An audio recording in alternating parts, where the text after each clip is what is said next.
Well, as you probably know, the U.S. states of Colorado and Washington have just voted to legalize and regulate marijuana. And Ted Smith thinks it's time we did the same in this country. He's the author of this book, which is called Hempology 101. And he's now touring Canadian university campuses mainly, trying to establish hempology societies.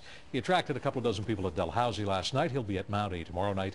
And he's here with us in the studio tonight. Welcome to the East Coast. You're a West Coast boy.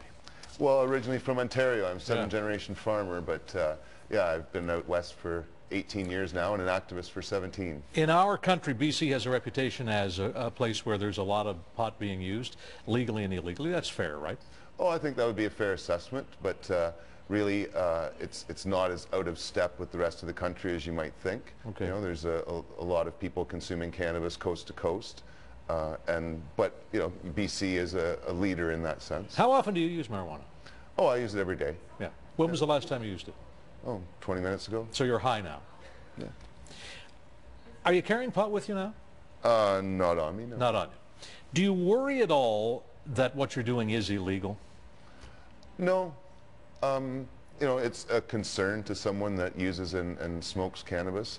Certainly it's been a concern in selling medical marijuana without a license as well. Which you did. So, yeah, which I did until last month. So I've been breaking the law in this sense for decades now. So, you know, after a while, the absurdity of the law doesn't make one walk around feeling any guilty. Like, I realize it's illegal if I get caught with it, but I have no sense of fear of the law or of the implications of being arrested. In fact, being arrested again would only probably help my career at this point. What do you see, though, as the point or the advantage in being high all the time, or almost all the time? It helps me relax. I'm a pretty high-strung person. I used to drink a lot, and the combination of being high-strung and drinking wasn't very good for me and others. Yeah. And I find that cannabis helps me relax. And scientifically speaking, I've now come to understand how it does relax the nerves on a chemical level. It basically complements what is known as the endocannabinoid system. We produce the very same chemicals that the plant does internally to calm our nerves and to maintain, you know, kind of balance within our systems. And so cannabis is just it a good helps idea, calm though? me down. Is it a good idea, desirable idea, to create a society where virtually everybody could be high all the time, which is where this ultimately could lead, I suppose?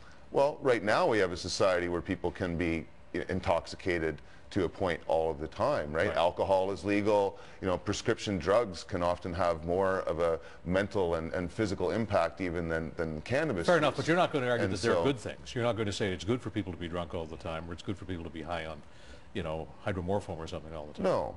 And experience has been in countries like Amsterdam, where it's become legal, fewer people actually consume than do in countries like Canada, where it's not.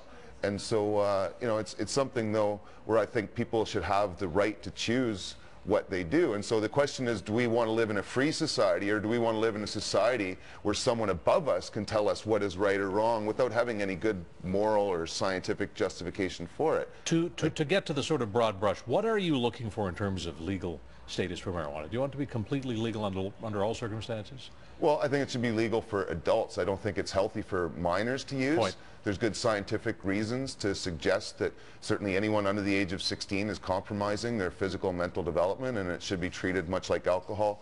And I believe everyone over the age of 18, 19, whatever the legal drinking age is, I see that, you know, no difference. If we're going to, again, live in a free society, we should have the choice to our own poison, if it were. But are you talking mainly about personal use, or are you looking to legalize the industrialization of marijuana? I'm very much in support of the use of hemp and all of its applications, if that's what you mean. Like, we advocate for the use of it as food, as a fuel, as a building material, as paper, clothing.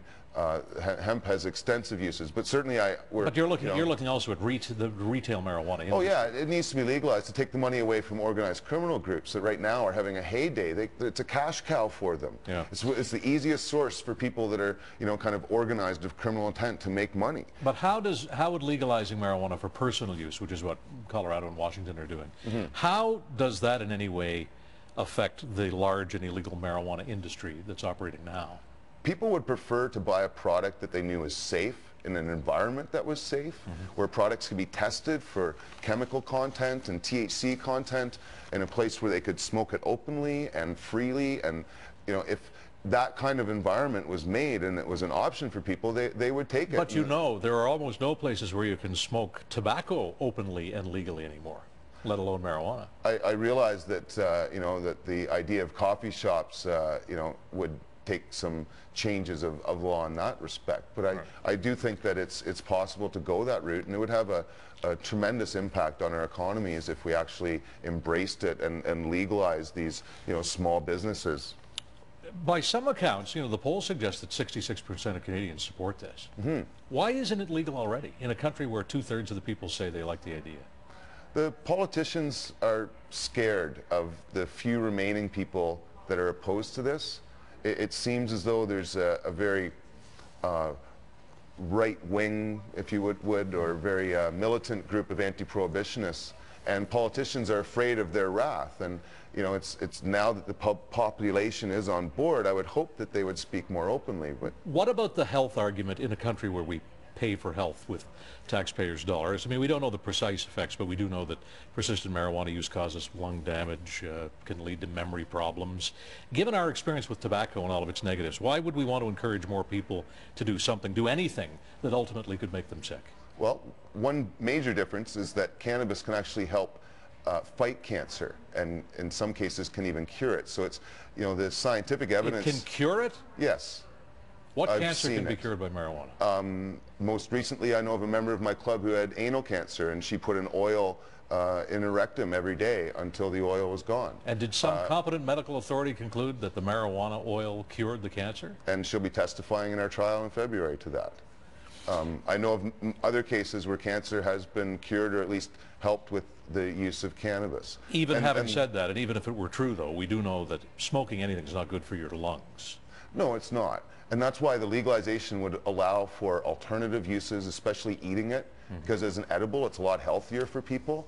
And so if a person, say with arthritis, was to eat cannabis, they'd actually be using a lot less prescription drugs than they are. They would feel better, they'd sleep better, and really, when it comes to actually the health costs compared to the health benefits, we would see a lowering of surgeries, of critical health care costs that are occurring now because prescription drugs that people are using are killing them. Would we see more driving while stoned? I think that that's probably the biggest concern that authorities would have, is people driving under the influence. And so of all the regulations that, you know, would be looked for is a way to you know, concern for that. But statistically speaking, it's not as dangerous as alcohol is. But still dangerous. But it not is. Not a good idea. Yeah, especially for youth. You don't drive while stoned. Well, I do occasionally, I would admit, but it's something that for me, I sort of joke at times, I may use cannabis for road rage. It helps slow me down, and in some sense, I would think to be a more careful driver.